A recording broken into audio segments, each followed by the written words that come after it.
Now, this is extremely exciting. Of course, we haven't had a drone up for some time, since the days of Andrew Francis, the great drone pilot himself. He's since retired, went to join a guru, I believe. Let's hope Conner doesn't go the same way just yet.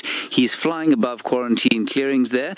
Now, what I think you can see from a beautiful view like this is quite a lot more sophisticated than our own drone, our other drone.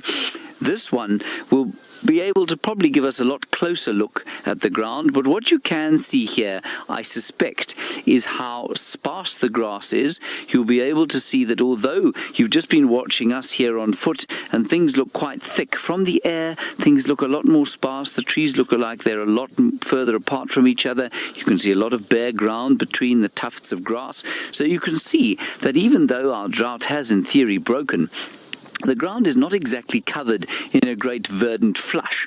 And the other thing I always notice from the air is how much browner it looks from the top than it does from the side. And I think that's probably got a huge amount to do with A, the drought, and B, of course, the bare ground that's in between there.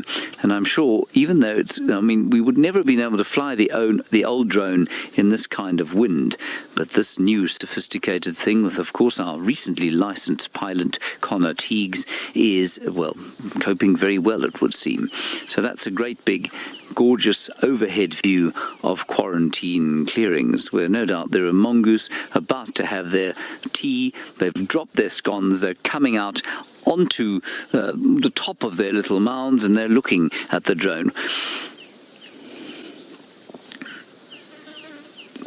I think that's marvellous. Now, we'll be using that quite a lot, of course, going into our television shows.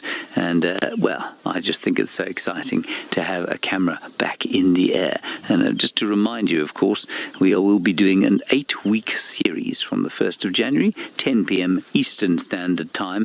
You can work out what time that is wherever you are in the United States. That's on Nat.Geo Wild. For the internet audience, fear not, things will remain the same. Let's have one last look at the mongoose at the very